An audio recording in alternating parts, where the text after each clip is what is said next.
নরসিংদীর মনোহরদীতে football tournament ২০২৬-এর final খেলা অনুষ্ঠিত হয়েছে। শুক্রবার বিকেলে নারান্দী আলাউদ্দিন নুরানী উচ্চ বিদ্যালয় মাঠে নারান্দী স্মার্ট ক্লাবের উদ্যোগে ফুটবল ফাইনাল খেলা অনুষ্ঠিত হয়। নরসিংদী জেলা ছাত্র দলের সহসভাপতি ওমর ফারুক প্রধানের সভাপতিত্বে মোহাম্মদ আসাদুল্লাহর সঞ্চালনায় প্রধান অতিথি হিসেবে উপস্থিত ছিলেন বিশিষ্ট ব্যবসায়ী ও সমাজসেবক মোহাম্মদ রমিজ উদ্দিন। উদ্বোধক হিসেবে উপস্থিত ছিলেন মনোহরদী উপজেলা যুবদলের যুগ্ম আহ্বায়ক সাদিকুল ইসলাম শিপন। বিশেষ অতিথি হিসেবে উপস্থিত ছিলেন আফতাব উদ্দিন খান উচ্চ বিদ্যালয়ের প্রধান শিক্ষক মোহাম্মদ মোখলেসুর রহমান, বিশিষ্ট ব্যবসায়ী ও সমাজসেবক মোহাম্মদ কাউসার মিয়া।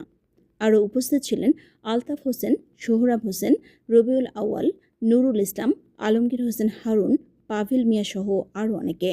খেলায় অংশগ্রহণ করে বিবাহিত বনাম অবিবাহিত ফুটবল একাদশ। নির্ধারিত খেলায় ২-০ গোলের ব্যবধানে চ্যাম্পিয়ন হয় অবিবাহিত ফুটবল একাদশ।